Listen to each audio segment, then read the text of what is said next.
The Mayo Experience. Mayo Experience. Mayo Experience. Mayo Experience. Experience. Welcome to the Pat Mayo Experience, presented by DraftKings. Week 14, NFL Best Bets, the gold, the silver, the bronze. Hit the time codes if you want to jump to a particular mineral that you enjoy. We went 3-0 on the bronze picks last week, so maybe you want to start with the bronze pick. 6-3 overall. Always good to have a 66% win rate on the show. It's been much better than we've been doing over like the past 5 weeks. So good news all around. Smash a like while you're here. Sub to Mayo Media Network. And remember to tune in on Friday's Pat Mayo Experience because my guy Tambo's giving away $2,000. So if you can use $2,000, you might as well turn into the Friday show and figure out how you can get your grubby mitts on that $2,000. Additionally, the DraftKings Listeners League is now open. Go play in it. That's down in the description. And go to the Hammer HQ on YouTube. Find the link down in the description. You go to the Forward Progress channel over there, and you can find more of me, Rob Pizzola, and Cam Stewart talking about awful Survivor picks, where we've been eliminated 7 times already this year. But hey, I think we're on like a 3-game winning streak over there. Yeah. Slow down, Mayo. By the way, can I get my grubby hands on that 2K? Even though I kind of work for the show as a contractor, I could really use extra money around the holiday season for some jewelry for the lady. Tune in on Friday. It's my day off where I usually get, after I take care of my pet family, that's my drinking day. But anyway, maybe I'll tune in, have a couple drinks while I watch the show. How's that sound? Multitasking. Rob, are you going to abstain from, you're too rich? You don't need the $2,000? Well, I mean, listen, nice Mail. Here we go. It begins already. We're like a minute into the show. I would rather somebody else win the $2,000 that might need it more or want it more. I would say that's me. It's the holiday season. We all got problems, Rob. Mortgage payments. Mayo's got kids. Everybody can use money. And the way the NFL is, you know what I mean? They give it, they take it. So you know what? Who cares? Like, you know what? We're entitled too. Who cares? I'm not ripping you or suggesting that you couldn't use $2,000. I'm just saying. Basically saying I'm a scumbag for taking a poor guy's money who's entering the contest, but that's okay. Well, I didn't outright say you said it, Cam. You said it, not me. Hey, Rob, got a lot of expenses, buddy. It's not cheap. You know the GTA, bro. I just bought a car. I got a lot of things on the go. We all need more money. That's holiday life. Season, especially around the holiday season. You got to do gifts. You got to load up on rum and eggnog as well, which is I just bought a huge important. turkey. You got expenses. Come on. Yep. Well, hopefully your Omaha Steaks arrives in the mail soon. Oh, by the way, Patrick, I had a tear in my eye. I haven't had friends give me anything. All they go is, hey, man, can I drink at your house? And these are the type of guys, Pizzola, like we're older now, like even take their beer home. Weak move. As an adult, you bring over, you leave it. Not all guys, but I have a few that are just stragglers, and I don't even know why they're in my life.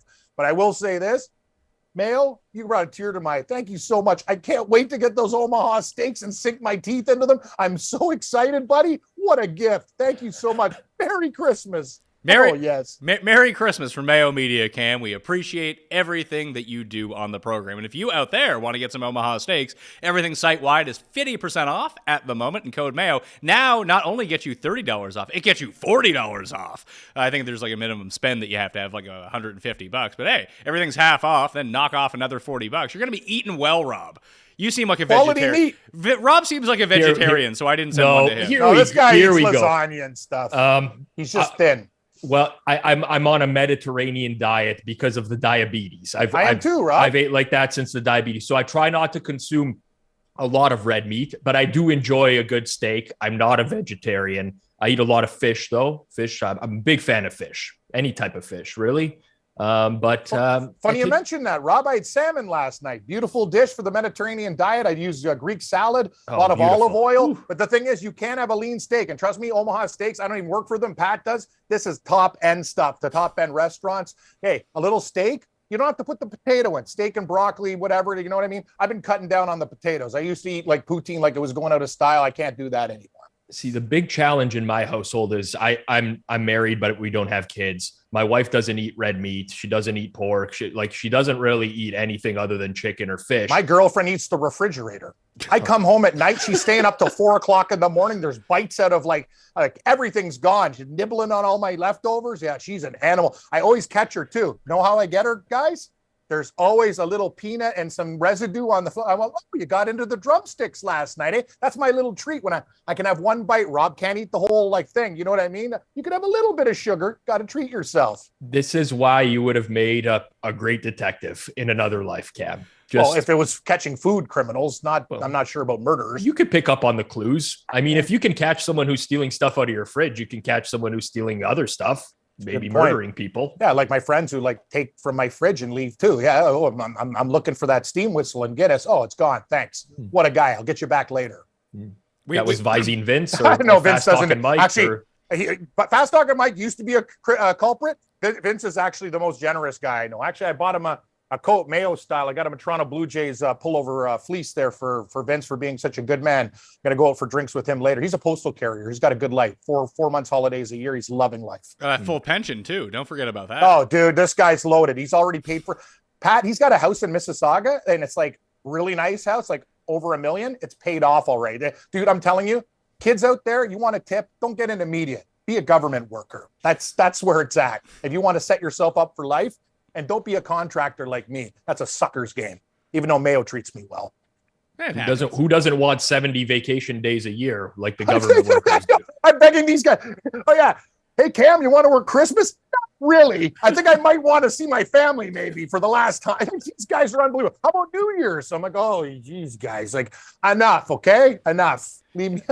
You're getting asked to work Christmas. The government workers get all of December off. The entire month. My buddy just called me. My buddy Forbes, he works for U of T, does their landscaping and carpentry work and stuff. He's like, hey, Cam, I'm off for like the rest of the month. I'm like, oh, God, these guys, I'm so envious. But I got Omaha steak, so I got one up on them. There you go. But they can get it too with promo code Mayo, 50% off site. They can, actually. Right now. I do have a friend, Cam, who does like the exact same thing, and he's always done it. You know, like we're in our mid-30s now. Like you said, eventually you just leave the stuff you come with. He still shows up with like a pint of Captain Morgan and like spiced rum, and like not only like sometimes he'll like while he's there he'll hide it like in the kitchen somewhere, like behind the bread box. He's a psycho. So no one else will drink his fucking spiced rum that no one wants. And then like another thing. Yeah, and then he wears a knapsack. You know he's getting. He does have a knapsack. It's like Hainzer's move, but Hainzer's been better lately. The thing about Hainzer is he'll come in with a knapsack, smoke 4 packs of cigarettes and 30 joints. But you know what I love about Hainzer? He'll bring food.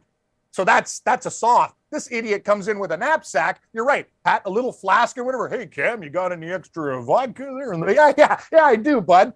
It's like, these guys are too much. We're adults. If you're over 20, come on. You can't be stealing buddies' booze, right, Pat? Go ahead, Rob. I have a friend who's a professional cook. So he'll come over and he'll charge me for the ingredients and cook a meal. Then he'll leave my entire kitchen a disaster because he only cooks. He doesn't do any, like, he'll use every single pot. Charge you ingredients? And then not is only he Italian? No, you guys, that's ridiculous. It goes against everything the Italians. That's a Scottish move. Make him pay for it. He should give you stuff. He's your friend. Not only will he make me pay for the ingredients, he takes the leftovers home with him. This guy's banned. After he's done. He's banned from my house. I don't care if he's a professional cook. He's a professional grifter. Beat it. Is he only a professional cook because you pay him for the ingredients? Is like that all the cooking he does? He went to cooking school. He's a chef. He does some other stuff on the side, which may include dealing some underground poker games and stuff like that. But he cooks very good food. However, I'm going to be spending and by the way, he only cooks with the finest of ingredients as well. Like if he's gonna buy a cheese for a meal, it's gonna be like Bob's a $50 block of cheese. Yeah. Right? Ooh, I got a $20 garlic bowl. Get bent. And I have to provide the red wine as well on top of that. This sucks. I don't want this guy over. Here's the work, Pat. You come over with Pizzola because Cam Stewart.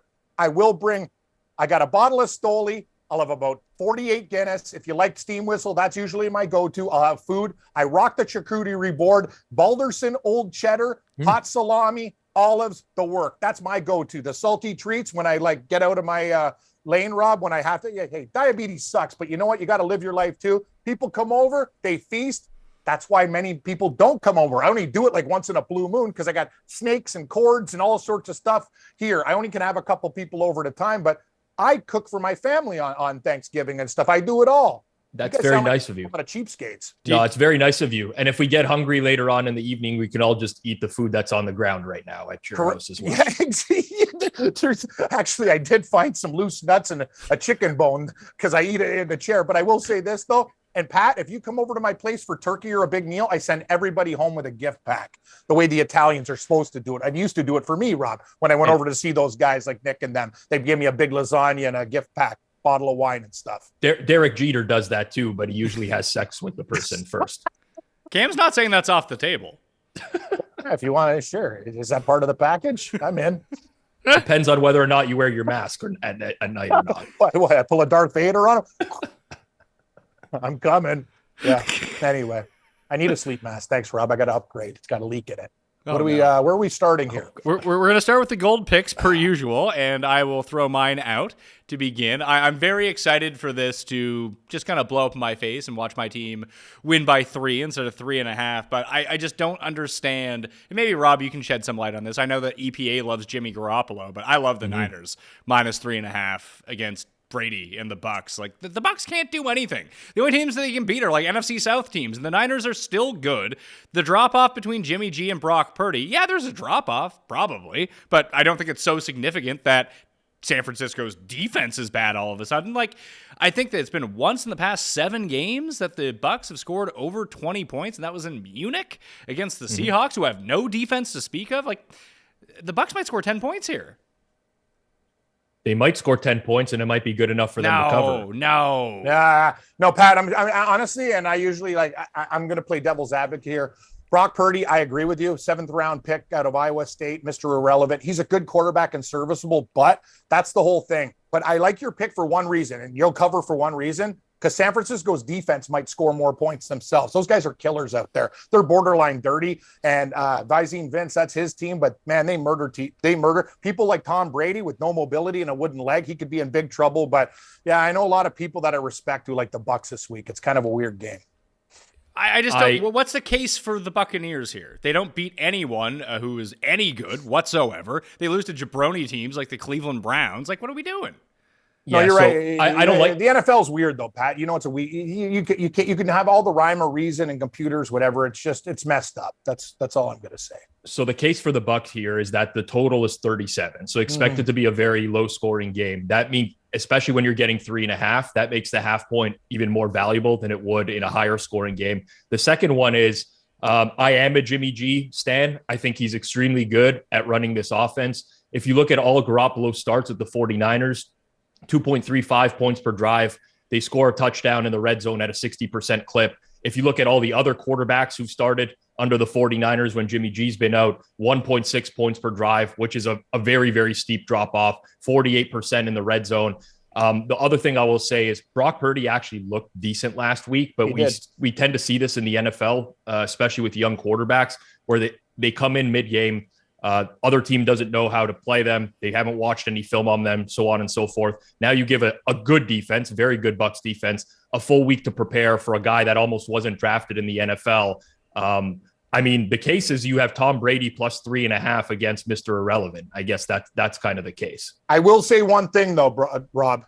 Brock Purdy, when he was at Iowa State, he's one of those guys who's a grinder and a winner. He's not going to overwhelm you, but you saw he actually has a little bit good mobility and makes good decisions. And with San Francisco's defense, they're in every game. That's the thing. He's a better quarterback than his draft status. That's all I'm going to say. He might be. And honestly, if it were a different team, I might give him a little bit more credit, but you're going up against the Todd Bowles defense, who historically has had a lot of success against rookie quarterbacks. Whether he's been a head coach or a defensive coordinator as well.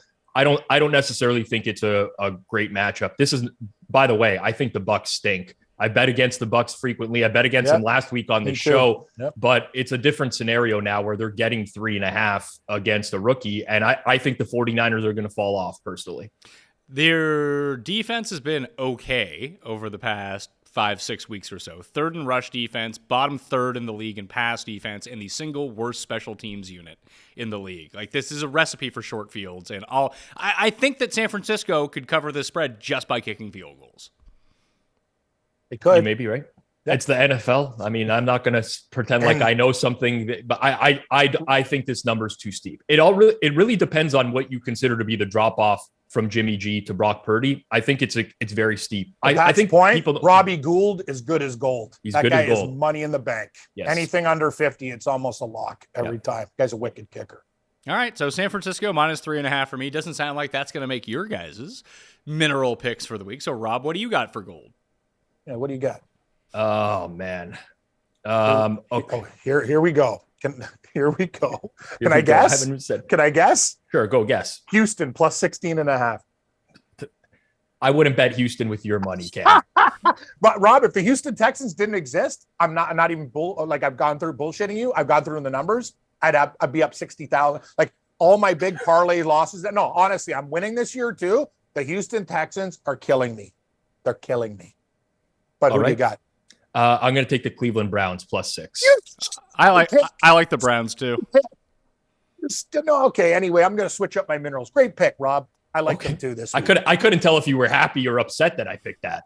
Well, you went into you just started spewing random words. I did, and I was getting more red. I just like us to have different picks, but I'm not getting off Cleveland. It's probably my first or second favorite game this week. So the thing is, Cincinnati has long been underrated in this league. Cam picked them as his gold last week. I do NFL power rankings for Hammer HQ every single week. I post my power rankings. The responses every single week are, how do you have the Bengals as high as you have the Bengals? They haven't beaten anybody. They keep beating nobodies. Well, they beat the Chiefs last week. And what happens when you beat the Kansas City Chiefs? The market adjusts on you. If this game was played last week, the Bengals probably would have been in the range of a 3.5 point favorite. Now they're out to a 6-point favorite. I just think that's too many points. And the one thing about Cincinnati this season, they've done a terrific job of protecting Joe Burrow.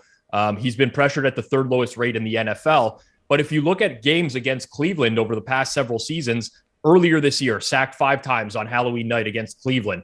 That was the only time, by the way, since week 3 that Burrow was sacked more than 3 times in a game. Last year, at home to Cleveland, week 9, 16 pressures, 5 sacks.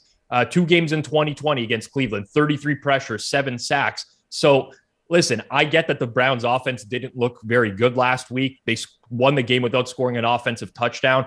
I don't think Deshaun Watson is going to continuously perform at that level going forwards. I think that's like bottom of the barrel type of performance for him. 2 years of rust, didn't really have to show much against the bad Houston team.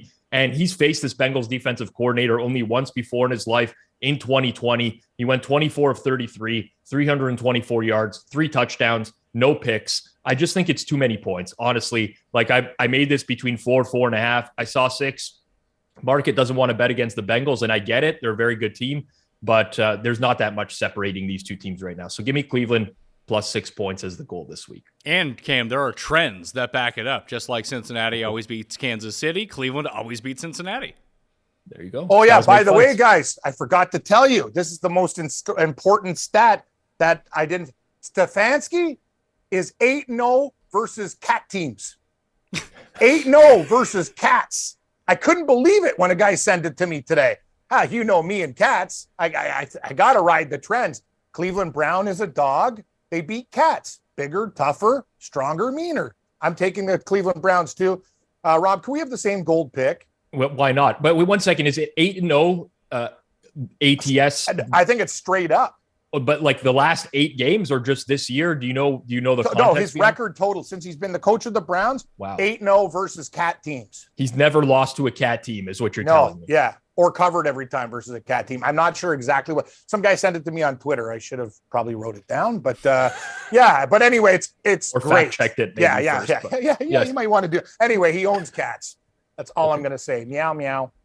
Are you going to go? He's a cat lover. Yeah. Are you going to? Yeah, I am. You know what? Yeah. That's the thing. It's so funny. Rob with his computer approach and me with my stooge approach with just watching games and having eye tests and writing things down on my piece of paper, we always end up at the same place. You can cap games differently. I agree. This game should have been 3.5, 4. The Bengals are hot. Now you're getting Cleveland low. They played like junk against Houston. Shouldn't have covered that game. I was on Houston. But also, they didn't show a lot of tricks in the bag. Deshaun Watson just came back. Yeah. Now, you know what? A little more. And they didn't use Chubb as much, too. They can beat Cincinnati by playing an effect. You know what, Rob, though? Stefanski and these guys better have a plan. That's the thing, because Burrow and that offense can score. You run, you soften them up, and I still think they have weapons. Cooper's got to stop dropping balls. You know what? I think Cleveland can win this game outright, so I'm definitely going to take the 6. I'm on with Rob on the gold. I don't think you can say that Cleveland shouldn't have covered that game last week because they scored the defensive touchdowns. They were just tackled at the 10-yard line every single time instead of running it into the end zone, and they kicked a field goal. They still would have covered the spread. I don't know, Patrick. I respect your opinion, and I appreciate the Omaha Steaks. They scored a touchdown off a punt return. They scored a touchdown off a defensive fumble and an interception. Yes, that's right. 3 touchdowns, 1 being a punt. That's 21 points. I know Houston sucks, but they gave that game away. Their defense was actually playing great in that game, but they're a bunch of stooges. They can't even cover a big number because they gave up 21 points off weird stuff. Yeah, that's just my take. Take the 21 and turn it into 9 then. They don't score any of those touchdowns. They score 3 field goals from the and what did Houston score? They don't score. That's the whole thing. No, they scored 14 points. They would have won by 5 by your math. 14-9 Texans outright. We were getting 8, right? I think that game, in hindsight, was a total coin flip. Like, I think it just could have went either way, and nobody can say that the result was right or wrong. I usually win those when you're both against me. I caught some bad luck last week, but you know what, Pat? No, I'll respect your guys' opinion. I'm just saying everything went bad for the Houston Texans in that game, but everything goes bad for them all the time because they suck. Like, at the end of every game, I like to mark down whether or not I think I had the right side or wrong side. Yes. I do a math formula, crunch the numbers. Okay, what was your formula then? So based off of what I crunched the box score to determine what I think the expected points should have been for each team. And I got an expected final of Cleveland 26, Houston 19. So 7 that's point me win. covering by 1 point. Thank you. That's what I'm saying. I think the game was a coin flip. You only had 7 on the show, by the way. Oh, okay. Sorry, I went up the game by game. So it would have been a push. It would have been a push. But anyway, Rob's computer model likes my. Listen, I don't know how you could watch that Houston offense and be like, oh, yeah, they're not going to turn the ball over in devastating times. That's Kyle Allen sucks. Kyle Allen, he's horrible. He's not an NFL quarterback. No. But he's out. He's now, not a practice squad quarterback. Yeah. Back to Davis Mills. If Mills started that game, they cover for fun. Anyway. I don't. Let's not pretend like Davis Mills is good either. No, but he's a hell of a lot better than that loser Allen. That guy sucks. I wouldn't even take him on a practice squad team. Yeah. Did you really go 13-0 on NHL picks last night, Cam? Or is that like a? No, I'm dead serious. I took Buffalo. Okay, Buffalo money line, Buffalo reg, Buffalo -1.5. Washington money line, Washington 1.5. Washington parlayed with Buffalo. Boston reg, Boston -1.5. Boston. Calgary Flames -1.5 in other parlays. We hit the New York Rangers as my pooch against Vegas. Good spot there. Crushed that one. And we had over in the Vancouver game, and it was all attached to a parlay too. I got to be honest with you. I started my account, Pat, with like $300 and something in. I woke up today, it was $3,000. I'm only playing like 50s and 100s too. I'm not like betting 500 a game. It was amazing. That's a great night. It was the best day of my life. You don't need that for gambling. You don't need that $2,000, man. Not the best day of my life, like meeting your girlfriend or going on a cruise and stuff like that. But I'm saying it was one of the best gambling days. Like, I haven't had a day like that in a while. Like, I woke up and I was just like, wow, even though I'm beat down, I had a bounce in my step this morning. It felt great. I like what you said, Rob, about the 6-0 lead of just that the classic gambler mentality of how is this going to lose? Yeah, I went out for some ribs with last night with the wife, and yeah, I thought she didn't eat meat. Now she's eating ribs. No, I went. I had the ribs. Oh, she had like a Caesar salad or something. Okay, fair enough. She's and a beer, like a 40. One of the big schooners. Oh, I like her style. Do you like anchovies in your Caesar salad? I personally do. Yes, I love them. She had a Caesar salad and a Colt 45. It wasn't a Colt 45, but it might as well have been. I think it was Maximum like a Coors Ice? Light or something. Yeah, it's like 40 a Coors Light. But like I'm checking the scores on my phone, and I like had to refresh because like Tage Thompson scored like 4 goals in the first period. Yeah, he got 5. 6-0. And as a bettor, I'm not conditioned to be happy when I bet the Sabres last night. And all I'm thinking over the course of dinner is like, how am I going to if I lose this bet, I'm not going to bet again. Like, I'm literally never going to bet again in my life. If I lose a 6-0 first period lead, couldn't even be happy that my team scored 6 goals in the first period. I'm just figuring out all the ways in which I could possibly lose, Cam. Yep, that's gambling. That's what we've been doing it for so long. We got scar tissue. So I'm on the same page with you guys. That's how I feel like until the game is officially over, I'm just conditioned to think it's going to go against me somehow. I have another friend, bets big money, loses all the time. He legitimately thinks he's going to win every bet during, like, they get up 3-0. It's like, cash that, it's over. Every single when he wins or loses, he's just the most optimistic guy in the world. Actually, you know what? I'm going to say that's a stupid way to think. Leads change all the time. Like, I don't want to cut the guy up. He might be amazing, might be a great guy to party with. But when I have a 3-0 lead in a football game, my heart rate doesn't even increase one. No, like, but until I have 17-0. He rides the swings, but he doesn't get down when he loses. Okay, then that's good. He's got a positive attitude. He hasn't been scarred yet. I wish him luck. That's good. That's a good mentality to have. Like for me, I watch NFL Sunday 1:00. If everything is going well in the first quarter, I might as well just go to sleep because, like that's my mentality. It's like, I can't even be happy. Like my friends will message me and they're like, oh, like we're on pace for 5-0. I'm like, no, buddy, we're on pace for like 1-4. Be happy if we finish above 500 right now. Everything is going way too good at this moment, but that's how we're conditioned to think is better. Especially for me, I bet high volume. So I've seen it all. I've been on the wrong end of everything, and you're just conditioned to know that can happen, and it sucks to watch sports like that, but it is what it is. That's my life. Silver picks for week number 14. Rob, you're up first. Ooh. Okay, I will take the let me just double check the line. I'm going to do this. Sorry for everyone watching. It's not the greatest, but I don't want to be called out by Jeff and cussed again on this stuff. I'm going to take the Jaguars +4 against the Titans this week. Purely a numbers play, but a lot to do with the injury situation for Tennessee as well. Obviously, Ryan Tannehill re-aggravating that ankle injury. People don't realize it, but like he low-key needs to be mobile in that offense. They run a lot of play action. He does get out of the pocket a lot. I don't think it's a game where they can just continuously hand off to Derrick Henry over and over and over like they have some games this year and win. The Jags run defense is better than people give it credit for on a per play basis. On top of that, if you look at Derrick Henry, he's dropped off since week 10. His yards before contact has been worse. So that's the Titans O-line being worse. His yards after contact has gone down from 4 yards in weeks 1 to 9 to 2.5. Their success rate running the ball in the last 3 weeks is 26.7%. It's been a horrible rushing offense. And on the other side of things, I think the Jags kind of ran into like a freight train last week. I think the Lions are way better than people are giving them credit for right now. You're right, Cam. I was very down on the Lions earlier in the year. They suffered a ton of injuries mid-season. Now that they are fully healthy again, we might get into this with my bronze, but now that they're fully healthy again, I think the Lions are very good. They made the Jags look horrible, but really Trevor Lawrence, 4th in EPA per dropback since week 9, 2nd in completion percentage. Since week 9, he's also thrown 7 touchdowns and no interceptions. Rob, he might not play. It's CJ Beathard. Yeah, it might be. He's dealing with the toe injury, but he took the boot off yesterday for the press conference. So I'm optimistic about his ability to play this. Like he was at the press conference and pulled a Kevin Nash where he was sitting there with the broken leg and just stood up out of the chair. He did not. That would have been hilarious, by the way, if he did. But no, he just showed he was wearing a boot previously in week. He took his presser yesterday, walked to the podium, no boot. All right. Gonna have to decipher Rob, that it's one. absolutely amazing that I have 6 bets written down, and like every time you have like one of my 6. Like I was looking at the Jaguars. That's not true. I don't consider the Texans anymore every week. I actually have a big line through them right now, and I want to kill them Billy Madison style.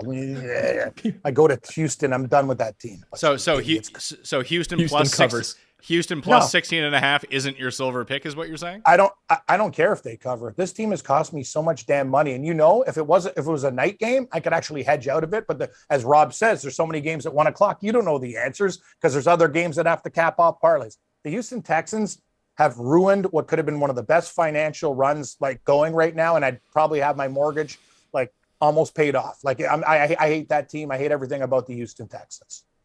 So who do you got for silver? Them. I got questions. There's a lot of things I like. God,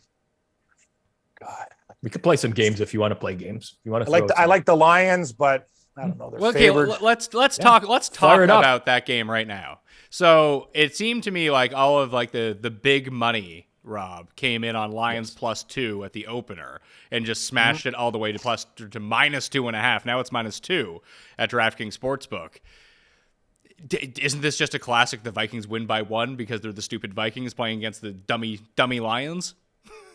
It could be because that's what they've done all year. Here's what I'm very process driven over results oriented, right? Like my whole thing at the end of a week is obviously I want to win money in the NFL. There's no reason to bet if you're not going to win money. But I think you have to take a step back sometimes and say, like, did I have the right side in this game? Look at the box score, stuff like that. The Vikings cannot do this forever. They can, but it's bordering on insanity already, in which they continuously get outplayed in box score metrics and win the games. And honestly, the Lions, if you remove like the games where they were basically just beat up, especially with St. Brown out, like look at Jared Goff with St. Brown on the field this year. He has a 0.2 EPA per dropback. That would rank 4th among starting quarterbacks this year when St. Brown is on the field. When he's off the field, negative 0.09 EPA per dropback. That would rank 30th out of the 32 starting quarterbacks in the league this week. I think it's no coincidence the Lions are finally healthy again and they're winning and they're looking good. They went to Minnesota earlier this year. They dominated that game. Then St. Brown got hurt. Swift got hurt. They couldn't move the ball anymore. Vikings come back from behind and win the game in the fourth quarter. I think if you removed standings from the equation, like this is what the average person is always going to talk about. How can you say that like a 10-2 team is average? Forget about the record and just line up their stat profile with every other team in the NFL. You would arrive on them being an average team. And the reality is there's just a lot of luck in the NFL. They pull out a ton of close games. It could go that way moving forwards, or it can go against it. I just don't believe in the Vikings. I think there's a strong argument to be made that the Lions today are better than the Minnesota Vikings. See, they are. And another thing is that people aren't talking about, all their young rookie players are growing every week. Aiden Hutchinson's a machine now. All these draft picks that they have that no one's talking about, Pat, I watch a lot of Lions games because I bet them all the time. They should have beat the Bills there. Look at them. They're ATS. They've covered their last 4. Rob's right. They're a decent football team now. And Goff, all these people that hate Goff, he's good. He's fine. The guy's not a bad quarterback, man. He's feeling it this year. I'm telling you, Minnesota, Kirk Cousins, what happens to Kirk Cousins when he played Dallas? He got murdered. If Detroit has any type of pass rush, that guy's going to be eating turf all day long. You know what? Screw it. I don't want to lay in two. What is it? It's 2 right now or 2.5? 2. It's 2. Yeah, I'll take the Lions -2. Yeah. I just feel like every single person I've talked to is lining up behind the Lions -2, and just that's a problem. I know how this is going to go. They're going to be winning by 14. Or they're going to be winning by 13 in the fourth quarter with like 6 minutes ago, and then they're going to do something stupid like the Lions do every single time. When was the last time, Rob, they won a game as a favorite? I don't know, because they're barely ever favored. Like they were favored earlier this year against Seattle. They were favored against Seattle earlier this year and got smoked. And they crushed them. No, Seattle smoked them. Yes, they did. They were actually they have won as a favorite in another game, but. Like they were like 3.5-point dogs. Maybe Washington. Chicago. Maybe. No, I think Washington was favored in that game because they beat Jacksonville in week 1. Like they were like 4.5. They were like 4-point dogs against the Bears 3 weeks ago. Yeah, I was on the Bears. I think this is one of the classic. Like, listen, I do think that this is from an average fan, like the Galaxy brain type of game, right? Where it's like, wow, how could the 10-2 Vikings possibly be an underdog in this game? Vegas knows something. This is a trap line. You got to bet the Lions. I'm not saying that at all. I think the Lions are actually good. I think the Vikings are actually just like an average team that's managed to get to 10-2 by just like pulling out a ton of coin flip. You flip a coin, 5, 6, 7, 8 times in a row, there's going to be a certain probability that you get heads every time. And at some point, there's going to just be a tails. And like, I don't put any stock into the record like that. That's the talking heads they're so fixated on the records of these teams. It's like, okay, I mean, the Lions, not only were they beat up with like Swift being out, St. Brown being out, their entire defensive line was out for a large portion of this year. Now they activated Romeo Okwara back off IR. They're fully healthy there. Who else was back last week? I'm trying to remember. Josh Pascal. He's good. Yes. I mean, like, listen, they had tons of issues in the front seven that are now gone as well. So not to mention their O-line is amazing. it's like a huge strength, and the Vikings don't generate pressure either. So more stats. The Minnesota Vikings give up 335.8, 23rd in the NFL, and rushing yards, they give up 101.8, 25th. I'm looking at the Lions stats. They're almost top 10 in every single category. Let's go through it.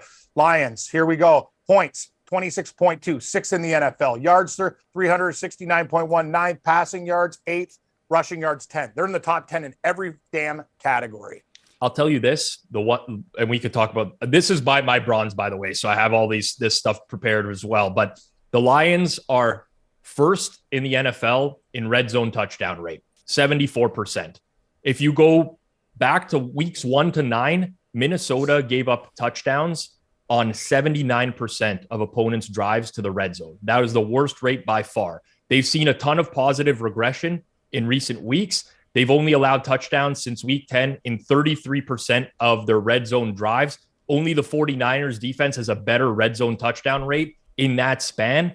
That, traditionally speaking, is very correlated with the skill set and skill level of your defense. I think the Vikings defense people would agree that it's bad, but it actually looks even better than they are right now because they've held teams out of the end zone in recent weeks. And that's going to regress, like back to the norm at some point as well. This is likely a game where it happens because the Lions are very good in the red zone. So, yeah, I mean, I like the Lions, but like here, I mean, we'll see it in the comments this week. I'll be called an idiot again for betting against them, and I might be an idiot. I might be an idiot for continuously doing this to myself. What are you talking about? The Lions have been covering and covering and covering and covering. They should have beat the Bills. Their last 5, like this team's on a heater. I don't care if we're idiots. You know what? People think Minnesota's good. They're the worst friggin' 10-2 team I've ever seen. Okay? No, they are not as bad as that Pittsburgh team from like 2 years ago. Oh, it's close, Pat, but it's the same vibe. That is not true. That is not this. This is not the same vibe. This Minnesota team is way better than that team. No, it's not. Yeah, it here's is. The thing. They don't have They don't have a decrepit Big Ben playing quarterback. But Pittsburgh had an elite defense. Minnesota doesn't have an elite anything. Pittsburgh had an elite defense. So yes, it looked ugly for them every week because they had a guy who couldn't do anything offensively, but they had an elite defense. Minnesota doesn't have elite anything. They have a well below average defense, and their offense is slightly above average overall from an efficiency perspective. So that, like, it is the same vibe. It really is. Now that Pittsburgh team, like, they didn't beat anyone either. And this is kind of the same thing as the Vikings. Like, you know, they finally are starting to bring up good points. I mean, you can't say they haven't. You can't say they haven't beaten anyone. They beat the Bills and the Dolphins. On the ass fumble and all the other stuff. Listen, they are this year's Raiders from last year, and I'm telling you, watch out betting against them because they'll find ways to screw you. Listen, Pat, they're lucky rabbit's foot. It fell down the sewer. This team from now on, it's 10-2. Anyway, I like Stacy. You know, we used to work together. She's Miss Vikings and stuff. Great gal. You know what I mean? But the Vikings are not. They're decent, I guess. Like, I can't believe they're 10-2. Let's just call it for what it is. The Vikings are the reason that I've bet the Bucks to win the NFC because the 49ers are going to fall off. The Bucks are going to end up with the 3th seed. What about somehow. Philly? No value. The reality is you're going to get like a 2-3 matchup at some point between the Vikings. Whoever the Vikings play, basically, I want other team. I want the other team. I agree. Okay, so Jacksonville +4, Detroit -2. I'm going to go against your team here, Cam. They screwed me last week. Really should have covered against the frisky Rams, but Seattle did not. Mm-hmm. I think 4.5. I think 4.5 is too many points in this game when you have the league's worst rushing defense against the team that can actually run the ball pretty well with Donta Foreman, who, yes, I know he's injured. He's going to play in this game. I wouldn't worry about it. I think we call this one the Feinberg on the spread show. We're going to take Carolina +4.5, but you can just parlay that with the Seattle money line when Seattle wins by 3. Their defense isn't good enough to hold any of these big leads is the problem. And even if it's Darnold, whatever, I really don't care. He makes that offense so much better than Baker and PJ Walker. I'm going to tell you something. It's incredible. What is it? I would not be shocked as a Seahawk fan if they lose. Jacobs ran all over them. No, the Carolina Panthers might win this game outright. Yeah, they won't. And stuff at home. If they win, they're going to come back exactly like you said on a last drive and probably win the game between 1 and 3. If you get Carolina at 4.5, I'm saying this. I'm telling you, like I almost made it as my pick, but I don't want to go against the Seahawks. It's a big game for them, but I agree with you. Guys, if you're betting this game, Carolina's the play. It really is. Bronze picks this week then. So, Rob, you're in with Detroit -2 is your bronze selection. We were 3-0 on the bronzes last week. Yeah, so let's try to bronze. Let's try. I've been like, honestly, if I could bet what my record is going to be every week, 2-1 has to be like -300 every week. And that's good. It's like kind of been the state for now. So, but me and Cam are matching on 2 picks this week. We got Cleveland together, and we're taking the Lions. Let's go 3-0. Let's go 3-0. Let's go 3-0 this week. Where are you going with bronze then, Cam? Can I play the ask a game with you guys? Let's go. I want to run through I have a too. couple. I like the Baltimore Ravens +2.5 against Pittsburgh. So do I. I like the Denver Broncos +9 against the Chiefs. I don't know about that one. I like the Los Angeles Chargers +3.5 against Miami. And I like the Buffalo Bills -9.5 against the Jets. I like the Jets +9.5. I think that's a trap line, Pat. I don't think it is. I think that everyone, Buffalo's back at home. When they played teams twice, Josh Allen dominates them. Like, just don't overlook how good the Jets defense is all I'll say. And the Bills have been struggling for parts of these games on offense. What's your opinion? What's your opinion, Rob? Of that bunch, I like the Bills the best, personally. All right. So here's the thing. Like, Mike White is better than Zach Wilson and Joe Flacco. Yeah, the thing is, he still makes huge mistakes. And against Buffalo, short field, touchdown. They're at home. I think it's a trap line setting up. Rob, they could have set this line up at 7.5 and got Jets money. You know the way. We've been betting numbers for a long time. The people are betting the Jets going, oh, my God, I'm getting 9.5. I think the Bills win this game by 17. So one thing for me is I'm a huge fan of Leslie Frazier, the defensive coordinator of the Bills. I think he's very good. One thing with Mike White this year is on play action and screen passes, he's been fantastic in his 2 starts. On what we call true dropbacks, where you don't run play action, you don't run screens, his EPA per dropback is marginally better than Zach Wilson. So at this point, I think kind of the cat is out of the bag. And, if you're Leslie Frazier, it's like, okay, we're defending against these screens. Like, we want to turn him into a dropback passer. I think there's a scenario where the Bills defense just like really shuts him down this week. We got to keep the cat in the bag. We're on Cleveland this week. Remember, Stefanski 8-0 versus Cats. Put him in the bag, right, yes. Rob? So I guess so. What is Sean McDermott's record against airplanes? Do we know? I'd say pretty good, except for this year. The Jets beat them, right? Yeah. Okay, guys, I was going to say this one thing. Out of the other ones, how do you feel about Denver? How do you feel about Baltimore? How do you feel about the Chargers? Just quick opinions. Chargers and Baltimore, I like. I'm between those two and one other for my bronze pick. I get on the pick show, I took Denver -9, but there's no way that would get a cent of mine in a real bet. Okay. You know what? Yeah. I'm locking it in. Bills. Nobody circles the wagons like the Buffalo Bills. Bills 6, Nordiques 4. With every Hop Top friendly purchase, you'll receive a Bruce Smith Leader of the Sack poster. Cheer on your hometown team, Buffalo, la la la la la la la Fontaine. Sabres 6, Nordiques 1. Merry Christmas, Buffalo. They beat the Jets by 17. That one's for you, Cust. Roll, Bills. Hey, here's what you need to know. In this game against the spread, who do you think Cust picked? Bills. Oh, God. Hasn't Cuss done really well this year, or is that just on the super locks? That's just on the super. I mean, he's tied with me in like overall picks. You know what? Jeff is only one. The point is doing the best. No. Jeff betting is the Bills. He's like, that's the thing. He's not even taking the points with the Jets. This could be a good thing, right? Every time that he has not taken the Jets, like against the spread so far this season, I think the Jets have outright won the game. Well, you know what? It's a different time. Different season. December's been great so far. October's a train wreck month. I'm going to get a Santeria stand and light candles and stuff because I was on tilt in October. December's been amazing. Give me the Bills. I don't care what anybody says. 9.5. Murder the Jets. I see a 17-point win. Okay, so that leaves me with my bronze. And like, I can't take Dallas -16.5. Can I, Rob? No. Yeah, you can. Of course you can. Don't do it. Honestly, if Kyle Allen played, the numbers moved off 17, but I was going to come on and give the Cowboys -17 as a play if Kyle Allen played. So, like, I think you can take the 16.5. Houston is that bad, but, like, who does Dallas play next week? It's not the Eagles, right? It's the Jags, maybe?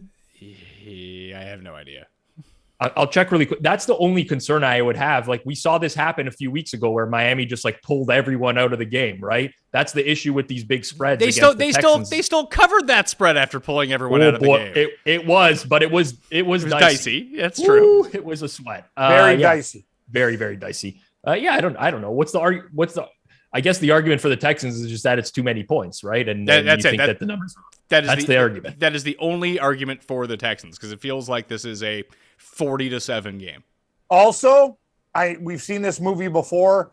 Elliott and the Salvation Army, the way they murdered the Colts at the end of that game, it could be a little bit of a letdown spot. If like Houston hangs early, then Dallas really has to cover. But they are a quick strike offense, as Pizzola and you guys know. That was crazy against the Colts. They were losing in that game. I wouldn't lay the 16.5. Okay, so I'll throw that one out. So here's the short list for me. The Chargers and Baltimore are both on it, Cam. I love it. I actually really like the Cardinals Monday night plus 2.5, and I think that's going to grow. It's just like my San Francisco I lean that way. minus 3.5 right now. If you wait like 2 hours, that's going to be minus 3 with the way that the VIG is looking at DraftKings Sportsbook. So, if you can get the minus 3, even better if you wait for a second. I like the Giants plus 6.5. I like the Rams plus 6.5, but I think it's really between Baltimore and Arizona for me as the two, Rob. I love the Ravens. I prefer the Ravens of the two. That's not to say I would bet. I'm kind of indifferent on a lot of these games this week, so I don't want to be like wishy-washy, but that's just the case. If it was a 3, definitely would be taking Baltimore, because then you need Pittsburgh to win by 4. We talked about Tyler Huntley last week, like hoping that Lamar would be out pre-game so we could just get like a deflated line and bet Baltimore. There is a pretty steep drop off though from Lamar Jackson. Like if we just look at success rate, the big one is third down conversion rate. If you go back to last year, Lamar converted third downs at 41%. Huntley was 32%. Yards per attempt. And since the beginning of last year, Lamar Jackson 7.2, Huntley 5.7. But the Steelers aren't really built to like blow teams out, right? The same thing happened with Atlanta last week. How many times they drive down the field and just kick a field goal against that defense? So I don't mind grabbing the points at the Ravens. And one thing, like, this is trendy, it's narrative-y, it's not really like what I'm about, but there is something to the Ravens and Steelers just like always playing close games. Field goal games. So take the points. Just like you take the points. Like, who knows nowadays what can happen? A 17-16 works in your favor, even if the Steelers win, something like that. So I don't mind it. I don't have a strong opinion, but I would lean Ravens in this game as well. So I was just checking the golf pad. I got Meester, Dean Burmeister, first round leader. The guy's tied for the lead with 1 hole to go, and it's a par 5. Let's do this, man. Cam, I've to talk about like things going wrong. This has happened. The ending with a par 5. It's like, easy birdie, and then all of a sudden it's a bogey. It's like, Burmista, lady, what are you doing to me here? Yeah, I see Dylan Fratelli. I turn on the TV. I'm like, wow, he's in second, triple bogey. Nice squash goggles too, buddy. Get some real glasses. What a turkey. Anyway, if you really want to experience it, turn off the TV and just pull up like the shot casts, so that you're just like waiting for that's the ultimate rush, just waiting to see where that ball ends. It's actually not a rush. It's more of high blood pressure. Like, I start sweating when like Pat knows, I bet a lot of golf like him, man. And you got guys at the end and you're just watching that shot tracker. It puts you in orbit a lot of the time. I don't even want to look at it. It just drives me nuts. So the only thing for the Cardinals on Monday night that I really like here is just how beat up the Patriots have been all year by running quarterbacks. Like they can't stop them at all. It's not even close. So my contrarian, I agree with you, by the way. They've struggled against rushing quarterbacks. My contrarian point would be you have Bill Belichick against Cliff Kingsbury. You have Cliff Kingsbury with a history of being like just an abominable coach down the stretch every single year. There's a lot to it. I can see a wide variety of outcomes in this game, but I just do not trust the Cardinals coaching staff in a game like this. This is the one where I can think of at least like 5 times before where I've convinced myself of great spots with the Cardinals, and then they go up against a better coach, and like it's basically a diarrhea season for the Arizona Cardinals. What if it's tied in the fourth quarter? They take all the players off the field, and it's a head coaching modeling contest. Then I think I'm in the good with Cliff Kingsbury. If it was a modeling contest, yes, would be one of the more attractive NFL head coaches, I would say. Oh, and the opposite, Bill Belichick's son looks like he woke up and did about 30 lines of crack.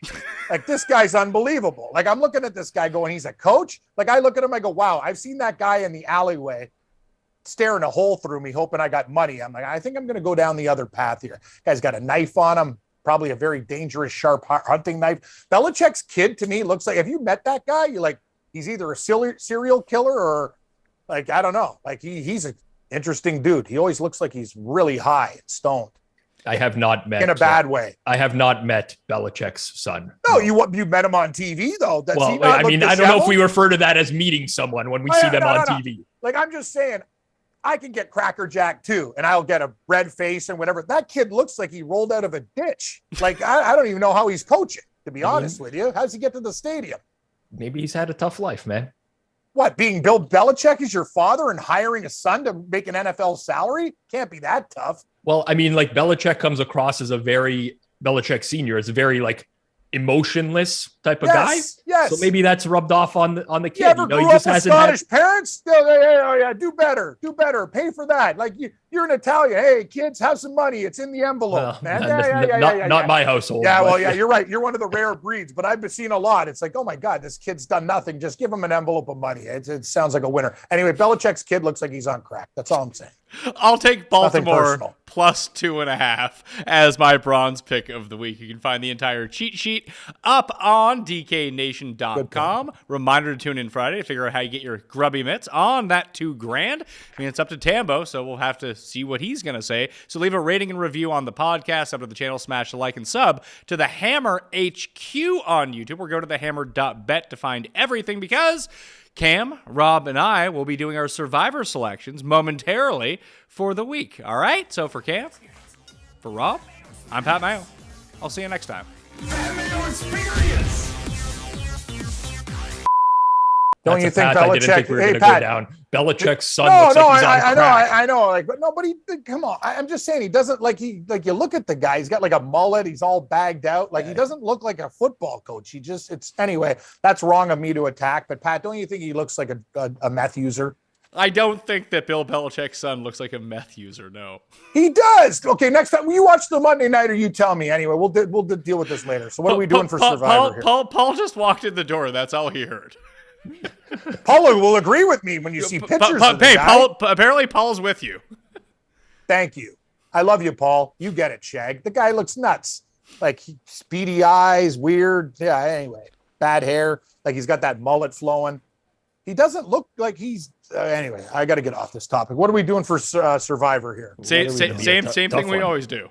Okay, Paul, here are the picks, by the way. I got the Lions at 2, right, Pat? No, we're in between. What's that?